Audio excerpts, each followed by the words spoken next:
Hello guys, welcome to my YouTube channel, a place where you can find everything you want to know. Without any extension, let's get started.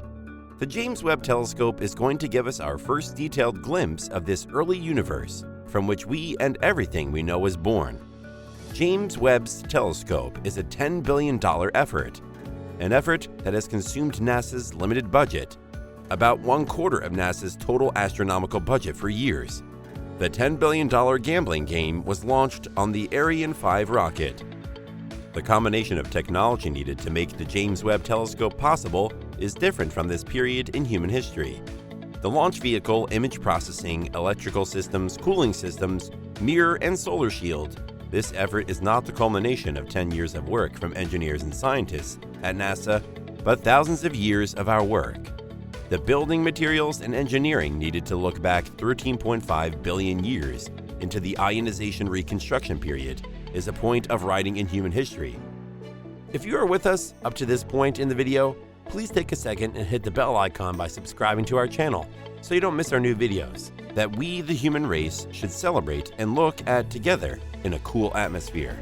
The launch took place in French Guiana, airspace located in the ideal hemisphere, to give James Webb's telescope extra impetus, where we finally go.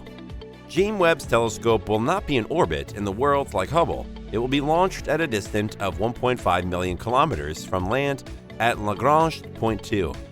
Lagrange points are special points in space, where small objects such as satellites can sit much or less in the same space compared to the gravitational bodies that accompany them. This is because the gravitational force from the two bodies is the same as the average force required for an object to move with the gravitational bodies. Like small parking spaceships that allow satellites to remain in a stable position while using a small amount of fuel to stay in place, there are 5 points in Lagrange between the Sun and the Earth. L1 is between the Sun and the Earth. It is very useful for solar panels. However, the nature of the James Webb Telescope work requires that it avoid as much light from the Sun as possible because it is an infrared telescope. The infrared heat and the heat from the Sun will completely replenish its sensitivity and making it impossible to see past cold. Therefore, it is introduced in the L2 located behind the Earth, removing sunlight. Here, the telescope can turn its back on the Sun, Earth, and Moon, which will remain in the same place. It is neatly lined up behind the telescope.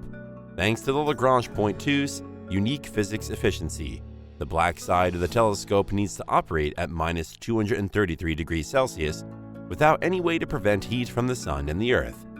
The telescope will be heated to 83 degrees Celsius, almost hot enough to boil water. This is a great heat block, and to do this, James Webb's telescope will carry a large shield on its back like a tortoise. In a vacuum of space, convection is not a concern. So, that leaves the process and radiation as a means of transmitting heat. Let's see how James Webb's telescope handles this. The first option of material, the shield needs light, is durable, resistant to degradation from the sun's rays, partially stable in all kinds of temperatures and light. That's a long list of requirements, and a Kapton, a type of efficient plastic that can mark all the boxes. Each layer of Kapton sun protection is incredibly thin, and making such a device is a very tough problem, says Mike Minsall, Mission Systems Engineer for the James Webb Telescope. Preventing that heat transfer is, as Mike said, a very tough job. So, as a result, we can conclude that it was a very tough and time-taking project, but accomplished successfully. A massive amount of investment is put here for observing nature and to see what's inside. Stay tuned to this channel as we will bring you all the details about technology.